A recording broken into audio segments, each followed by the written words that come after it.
Estamos en domingo. A mí me gusta andar como sea verano, invierno, con bermuda. ¿Con qué se de da? aviones así, camisa y pantalón, y en algunos casos corbata. A ver, Tanto segundo. te digo ya, un poco desde mi punto de vista de experiencia de la práctica, ¿ya? Sí. ¿Cómo se ve una organización? ¿Ya? O sea, lo primero que ustedes tienen que identificar es que en una organización, como les comentaba, existen 3 macroprocesos muy identificados. Que en la teoría ustedes cuando entren al Supply Chain Council, así lo pueden encontrar en internet, que es el Consejo Global de Cadenas de Suministro, te da estos 3 procesos. Y estos 3 procesos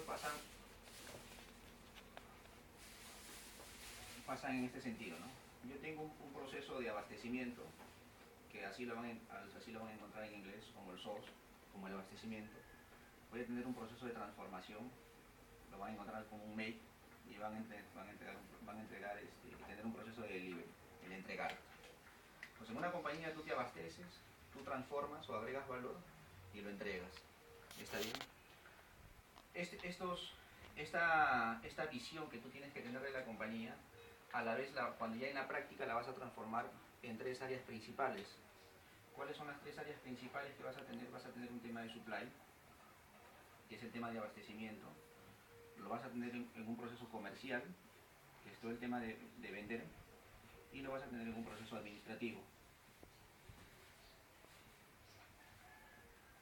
Entonces, estos tres macroprocesos ya de organización y estos 3 macroprocesos operativos de cadena de suministros, lo que van a empezar a hacer es a repartirse los roles. Es decir, por ejemplo, supply lo que hace es eso, ¿no es cierto? Supply lo que está abarcando es decir, dando el pensamiento en una empresa y de preguntarse, ¿y cómo me abastezco? ¿Cómo transformo? ¿Y cómo entrego? Esa es la función principal de un supply, que normalmente es mucha fortaleza en el MIT y en el Georgia Tech. Le dan mucha fuerza a esto. O sea, es una de las carreras con mayor potencial en el tema de gestión empresarial, porque tú entiendes cómo se mueve el producto desde el origen hasta el final. La parte comercial, lo que va a hacer ahora es determinar efectivamente, digo, oye, si es que yo como supply ya tengo identificado, oye, cómo abastezco, cómo transformo y cómo entrego, la parte comercial lo que empieza a engancharse es en este punto. ¿Cómo vender? Este punto X, ¿no? En ese punto X, comercial lo que empieza a trabajar son 3 aristas principales. Primero, el tema de ventas, identificarlo como fuerza de ventas, el tema de marketing y el tema de I+D. En el tema de ventas, en algunos casos se abren en 2, la misma fuerza de ventas y la parte de SAC, servicio de atención al cliente, la postventa. Marketing, que es la parte de todo el tema de identificar productos nuevos, investigación de mercado y investigación y desarrollo, lo que hace es lo que marketing descubre en el mercado como oportunidad, cómo yo lo aterrizo como compañía, cómo lo vuelvo tangible como compañía para mandarlo a producción y ahí ya se encarga supply. Y la parte administrativa lo que trabaja son los famosos habilitadores. Así también lo van a encontrar. Los famosos habilitadores. Estos habilitadores no son nada más que el soporte para que la cadena de suministros no pare. Y los habilitadores ustedes van a encontrar desde contabilidad,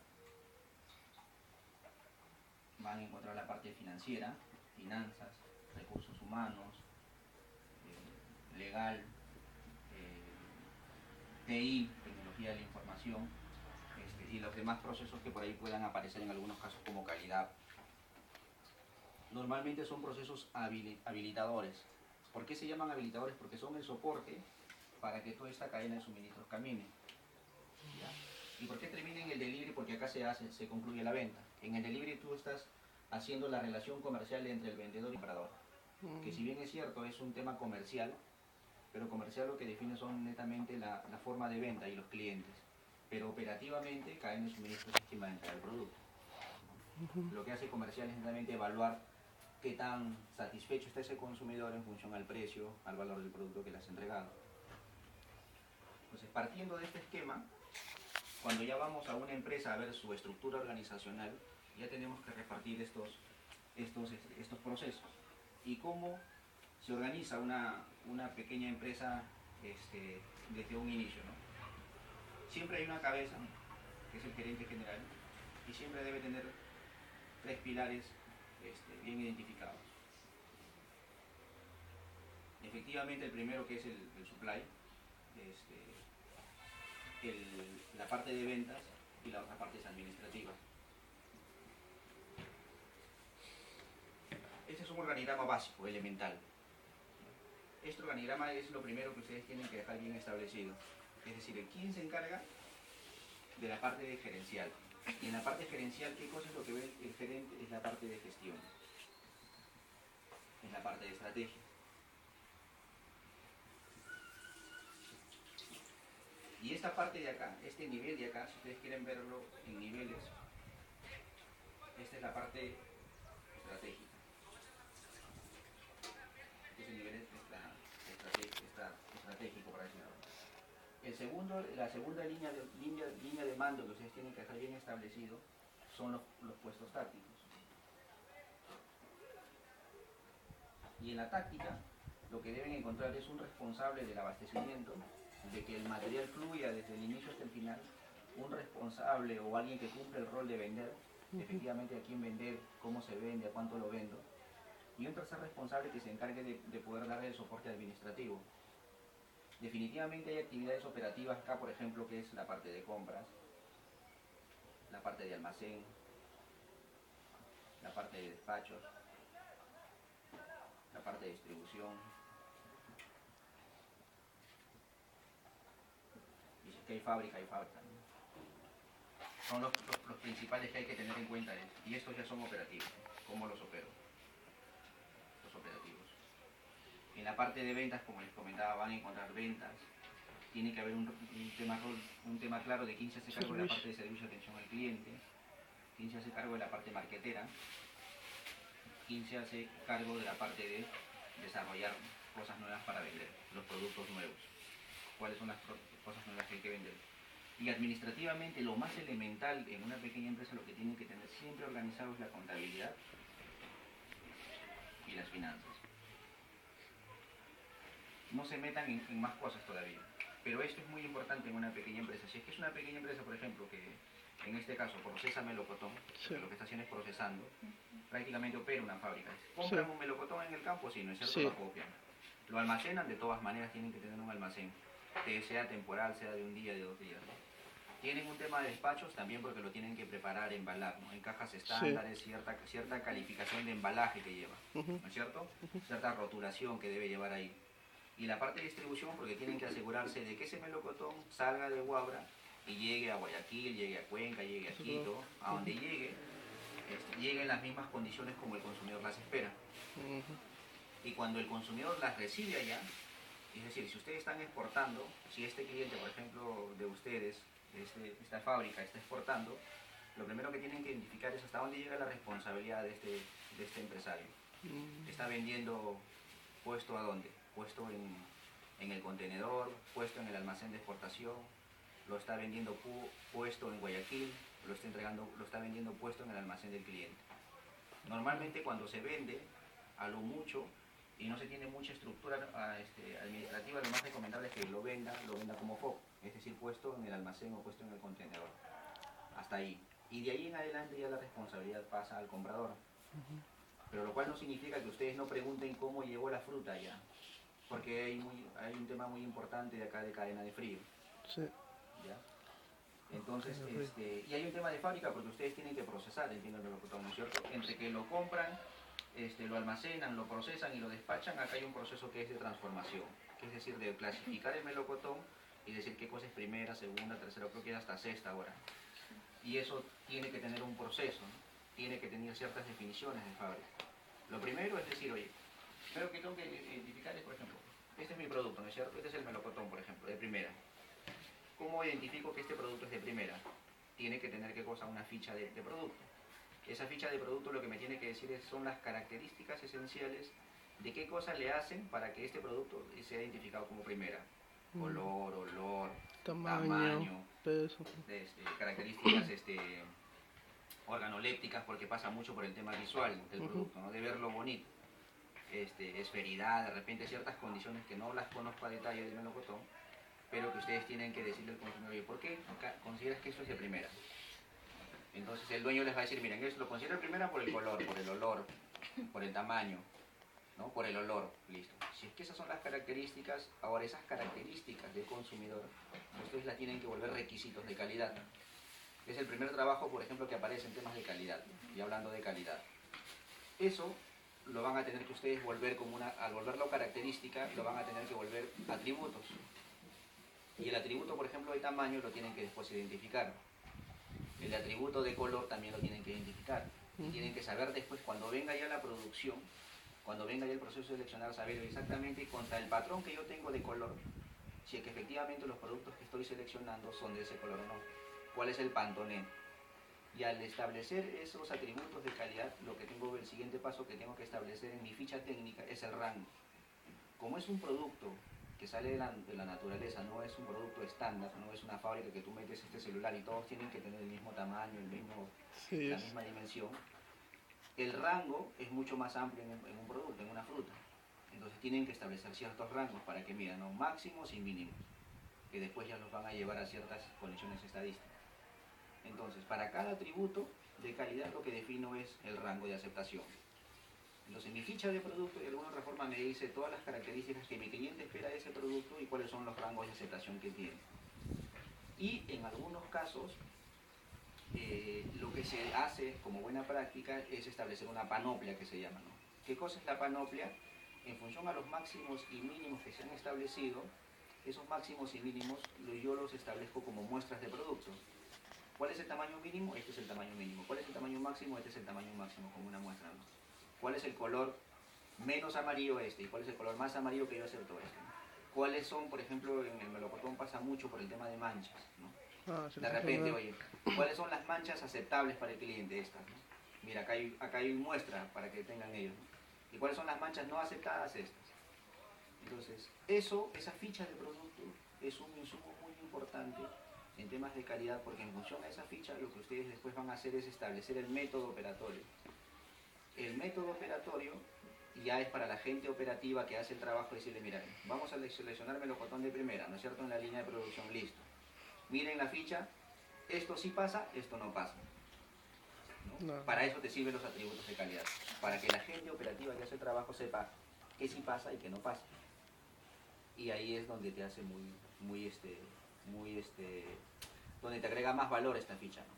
Porque si bien es cierto es un proceso administrativo, primero documentario, que hay que armar, hay que ponerlo, el valor agregado está cuando la gente que hace el trabajo la entiende correctamente y la usa correctamente. ¿Está bien? Entonces, estábamos identificando estos niveles, ¿no es cierto? Entonces, esto es lo más elemental de un organigrama. Entonces, cuando tú organizas una pequeña empresa, por más que sea una bodega de la esquina, la bodega tiene un responsable que es la dueña. La dueña de la casa o el dueño de casa. Alguien tiene que estar viendo todo el tema de comprar, que cuántos soles comprar de arroz, de azúcar, de fideos para la venta de la semana. Y tiene que saber, oye, en promedio cuántos kilos de arroz vendo a la semana, 5 kilos. Entonces, cuando voy al mercado, si compro un saco de 50 kilos, ¿para cuántos días me alcanza? Mira, más o menos me alcanza para tanto. Entonces significa que puedo comprar 2 sacos. Sí, de repente sí. Tengo que tener claro en qué condiciones lo almaceno. Una refrigeradora, si vendo helados, si vendo carnes, una refrigeradora. Tengo que saber cómo lo despacho, ¿no? Uso papel periódico, uso papel bulky, uso bolsas. ¿Cómo voy a despachar mi producto? Y cómo lo voy a entregar. Son ciertas condiciones que de todas maneras se tienen que hacer. Y el que vende en una bodega sabe que si compra un sol, lo tiene que vender a un sol 30 porque tiene que saber cuánto es lo que tiene que tener como margen.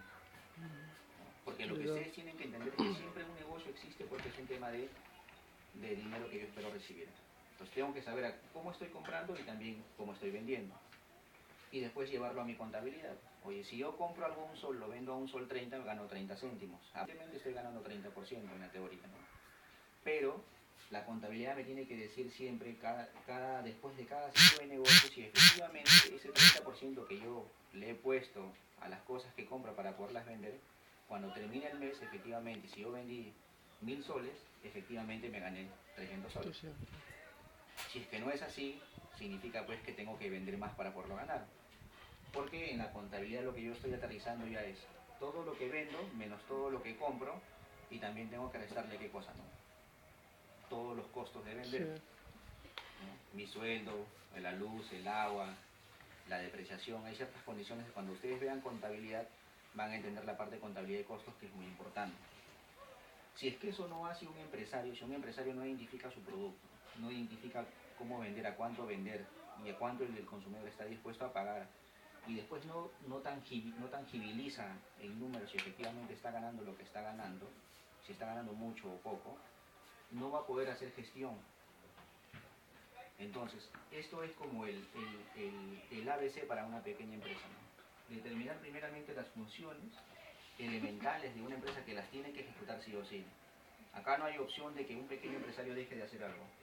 Si el pequeño empresario deja de hacer esto, va a tener problemas de suministro.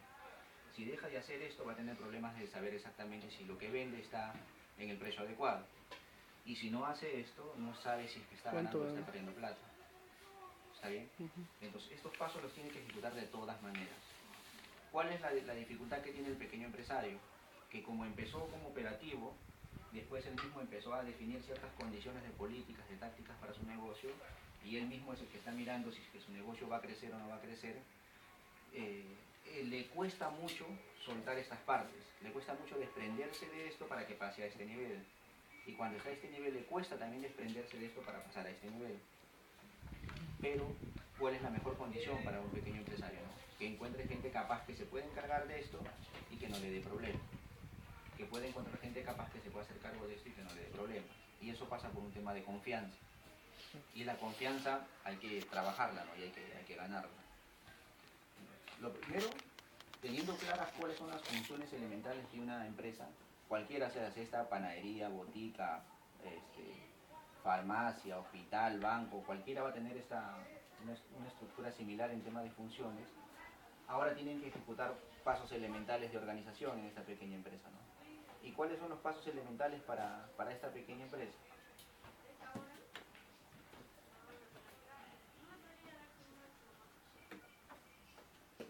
A ver. El paso 1, ¿no? Para una pequeña empresa. El paso 1 es que la empresa entienda que tiene que hacer un plan de ventas, ¿cierto? ¿Qué cosa es un plan de ventas? No, en este caso pongamos, el plan de ventas, ¿qué cosa es? Yo vendo un producto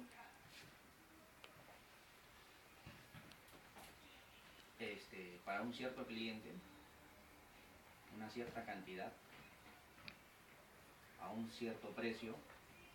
Siempre cuando vean precio, veanlo siempre sin IGB, ¿ya? Sin impuestos. Y esto me va a dar cierto valor, ¿no es cierto?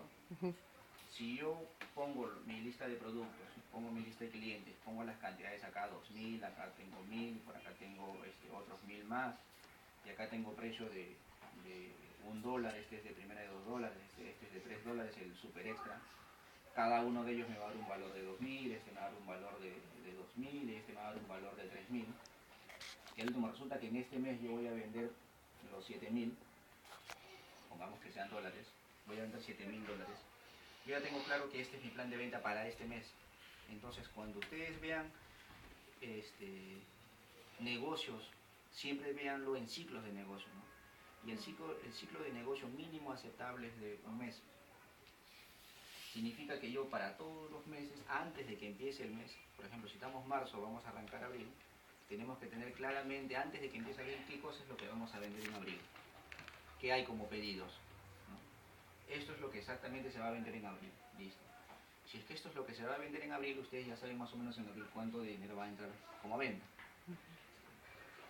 Y el paso 2 pasa por un plan, si es que es una fábrica, por un plan de producción, ¿cierto?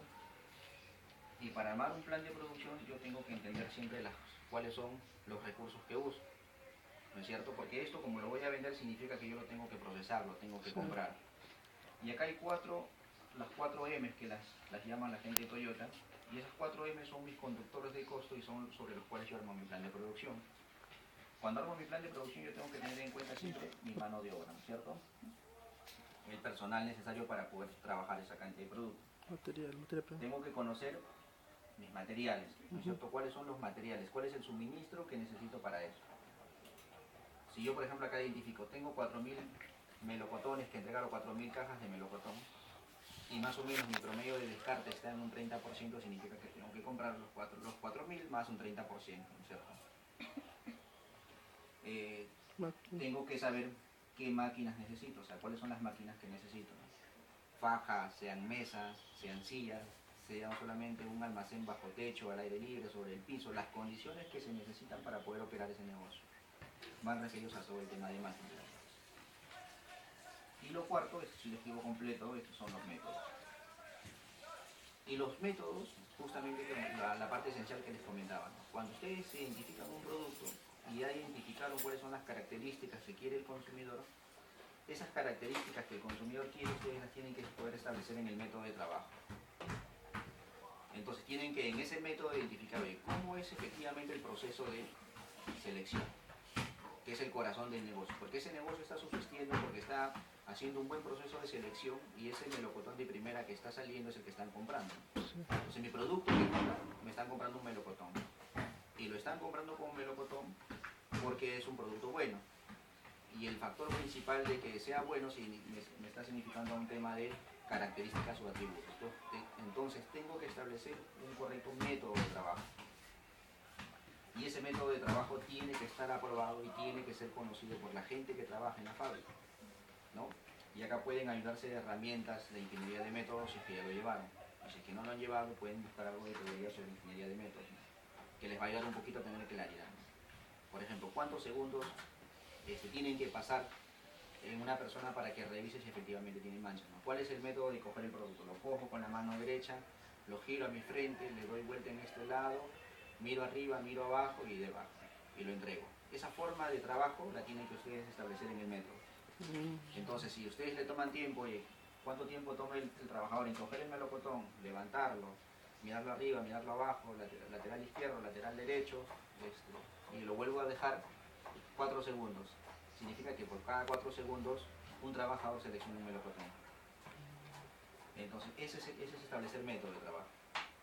Pero así como establezco métodos de trabajo para el proceso de fábrica, donde normalmente siempre existen métodos de trabajo, también tengo que establecer métodos de trabajo si es que estoy en una fábrica hoy. ¿Cuál es el método de trabajo para comprar? ¿Cuál es el método de trabajo para recepcionar el melocotón? ¿Cuál es el método de trabajo para almacenar el melocotón? ¿Cuál es el método de trabajo para transformar el melocotón? ¿Cuál es el método de trabajo para despachar el melocotón? ¿Cuál es el método de trabajo para distribuir? Si se dan cuenta, estoy hablando de todos los procesos de la cadena de suministros. Y ahí estoy estableciendo métodos de trabajo. Ahí estoy haciendo calidad ya. Acá estoy trabajando en temas de calidad. ¿Está bien? Entonces, en función a esto, yo armo mi plan de producción. ¿Y por qué les digo que con cada uno de estos se hace un plan de producción? Porque yo tengo que saber cuánta gente necesito para poder procesar estas 4.000 cajas de melocotón. Entonces, ¿qué tengo que encontrar? Tengo que encontrar un ratio de productividad, ¿no es cierto? Sí. ¿Está bien? Con un ratio de productividad de saber cuántos melocotones selecciona una persona por día. Si yo tengo 4.000 cajas, y por cajas van, no sé, pues, pongamos un caso, 100 melocotones, sé que tengo que seleccionar 4.000 melocotones, 40.000 melocotones. Entonces, como tengo 40.000 melocotones y cada persona me selecciona 10 melocotones, no sé, por hora, ya sé cuántas horas de trabajo voy a tener acá. Entonces, esto siempre va establecido así en horas hombre. Si yo tengo la cantidad de horas hombre, yo puedo saber el número de trabajadores o no, ¿sí? ¿No es cierto? Sí. Porque sabes cuántas horas trabaja una persona, ¿no es cierto? Los materiales. Si yo tengo materiales para el melocotón, tengo el melocotón mismo, tengo la caja del melocotón, tengo los separadores, por ejemplo, de nivel de melocotón para que no se dañe, tengo cinta de embalaje, tengo rótulo de caja, ¿no es cierto? Y si lo entrego paletizado, la paleta, y si se va para exportación tiene que ser una paleta fumigada, sellada con el sello de Senasa, creo que sella la paleta para identificar que es una paleta que se puede ir a exportación y no lleva ningún microorganismo. Y todos los materiales que yo necesito para fabricarlos y los enlisto, cada uno. Cuando yo enlisto los materiales, acabo, voy a hacerlo algo pequeño ya. Cuando yo enlisto los materiales, ¿qué cosa es lo que tengo que tener en cuenta? Cantidad, ¿no es cierto? Costo unitario, la cantidad que consumo, el costo unitario y el valor de consumo, ¿no es cierto? Si tengo 4.000 cajas, ¿cuántas cajas necesito? 4.000. ¿Cuánto cuesta cada caja de melocotón? $1 de repente, ¿no? Entonces, ¿cuánto es el valor de consumo? 4.000 soles. Significa que voy a consumir 4.000 soles en temas de cajas. Si necesito paletas, necesito 4 paletas y cada paleta cuesta 165 soles, la paleta fumigada. Son 165 por 4. Eso es lo que me voy a gastar en paleta. Y así para cada uno de los materiales. Lo otro son las máquinas.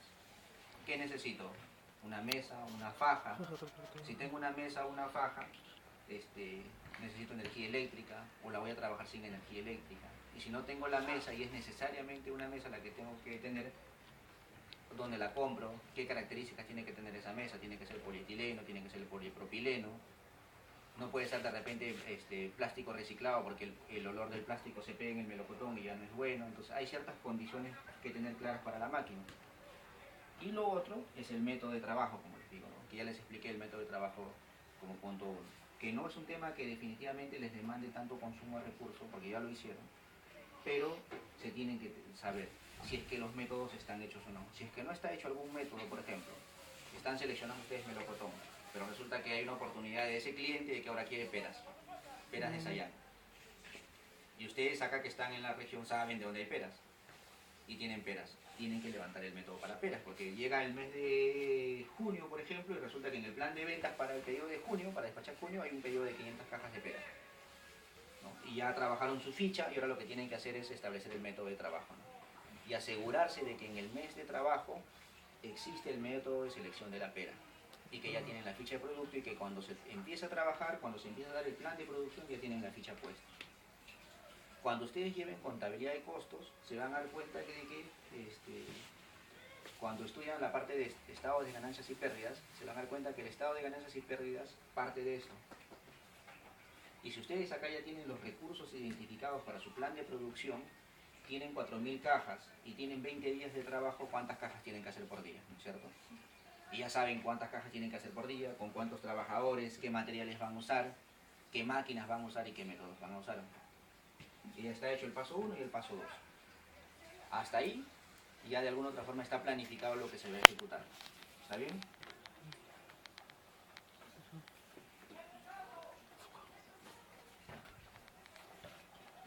Vamos al paso 3 ahora.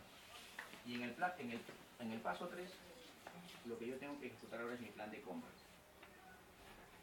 ¿No es cierto? Y mi plan de compras va a obedecer a qué cosa, por ejemplo. El primero es lo que el material que estoy comprando, ¿no? O el insumo. El costo unitario que les comentaba, la cantidad. En algunos casos le ponen lote porque se necesita a veces lote. El proveedor, ¿a qué proveedor es? ¿Cuál es el proveedor? ¿Cuál es la condición de pago? Con pago le voy a poner ya. Y acá al último el valor de compra. El valor de compra no es nada más que multiplicar la cantidad por el unitario, ¿no? Por igual les da esto. ¿Y para qué armo este plan de compras? Porque hay muchas cosas que yo compro que no necesariamente cuando las voy a comprar se usan para el mes. O hay cosas que yo compro que no las compro con solamente un mes de anticipación, las tengo que comprar a veces hasta con 2 meses de anticipación. Y lo que empiezo a detallar, por ejemplo, acá es melocotón, ¿no es cierto? Mucho del negocio agroindustrial no se compra cuando ya el campesino está en etapa de cosecha. Muchas de las cosas que se compran cuando la fruta recién está creciendo. Y van y aseguran por adelantado la compra, ¿no? Entonces aseguran 3-4 meses antes y están asegurando la compra del melocotón, ¿no es cierto? Y hasta ahí ya negociaron hasta un precio, ¿no? Ya negociaron un precio, por ejemplo, unos $2. Cantidad, acá voy a comprar 5.000, eso es lo que él está comprando en ese momento, ¿no? Lote, no hay lote, se va en blanco. El proveedor, por ejemplo, acá el proveedor Fernando, es un campesino en la zona. La condición de pago, y esto es muy importante porque la condición de pago obedece mucho a los temas de flujo de caja. Y la condición de pago que le dicen es bien, yo a este campesino les pide 30% de adelanto, ¿no? Es 30% de adelanto y la diferencia es 70% contra entrega. El valor de la compra, ¿de cuándo es? 10.000. Es de 10.000, ¿no es cierto? Entonces, ¿qué es lo que tengo que saber ahora? ¿Para qué me sirve este plan de compras? El plan de compras me sirve por estas dos cosas.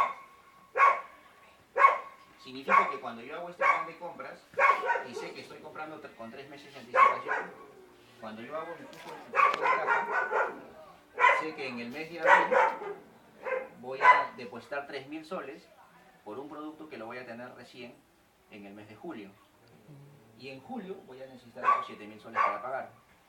Entonces, si se dan cuenta, esto es una información muy importante para la gente de contabilidad de finanzas. Porque esto ¿qué va a obedecer? Va a obedecer a que el que maneja la parte financiera de la compañía sabe que en este mes necesita 3.000 soles y sabe que en julio va a necesitar 7.000 soles. Pero a nivel de detalle, como les digo ya, a nivel de detalle, cuando ustedes vean flujo de caja, el flujo de caja, igual lo vamos a poner como un punto más acá, ¿ya? El flujo de caja no se hace mensual, sino se hace semanal. ¿Ya? Pero por eso es importante tener un plan de compras. Porque el plan de compras no necesariamente va alineado al plan de ventas. Hay muchas condiciones que se compran por reglas del negocio, que se compran con anticipación y que tú tienes que saber efectivamente cuánto dinero le estás colocando ahorita y cuánto dinero le estás fallando. ¿Está bien? El paso 4 ahora, sin borrar nada más acá. El paso 4 es armar un estado de ganancias y pérdidas básico. Y para armar un estado de ganancias y pérdidas básico, lo que ustedes, Ventas. si vieron el punto 1, tenían un tema de ventas, ¿no es cierto? Bueno, Ya costo de saben cuánto ventas. había de venta, por ejemplo. Había 4.000 de venta. Y después, si ustedes vieron el plan de producción, vieron cuánto necesitaba de gente, ¿no es cierto? Vieron cuánto necesitaba de máquina y de material. Costo de ventas. Acá hago un costo de venta. Y el costo de venta lo que hago es cuánto de material, cuánto de mano de obra, cuánto de gastos operativos, cuánto de prestaciones. Gracias.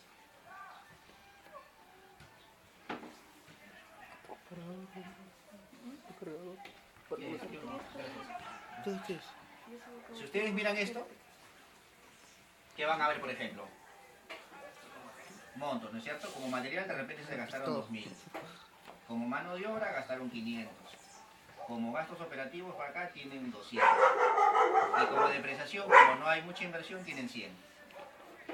Entonces total de gasto tienen acá 2.800. Si hago esto, resto esto con esto y me queda acá 1200. 1.200, ¿no es cierto? Utilidad bruta, ¿no? Acá yo tengo mi utilidad bruta, ¿no es cierto? Entonces, pero esto, ¿de qué cosa es? Esto De es fábrica. una proyección, no es de algo real todavía, ¿no es cierto? Porque hemos visto plan de ventas, plan de producción, el plan de compras, y acá estoy haciendo un simulado, un proyectado. Si yo a esta utilidad bruta le resto acá todo lo que son gastos de venta y administrativos, ¿qué me va a quedar después de eso? La utilidad de periodo o pérdida. El margen operativo, ¿no es cierto? Vamos a subirlo acá. Vamos a subirlo acá. Quedamos en la utilidad bruta en 1.200. Entonces lo que estoy acá colocando son los gastos de ventas y administrativos. Y mis gastos de venta y administrativos de repente sean 500 soles. ¿No es cierto? Entonces lo que me está quedando de margen operativo o utilidad operativa es 700 soles, ¿no?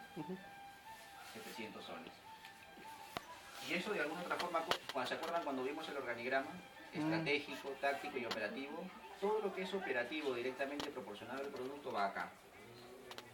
Antes del margen, antes de la utilidad bruta. Todo lo que es la parte táctica y la parte estratégica va acá. Gastos de ventas y administrativos. ¿Por qué?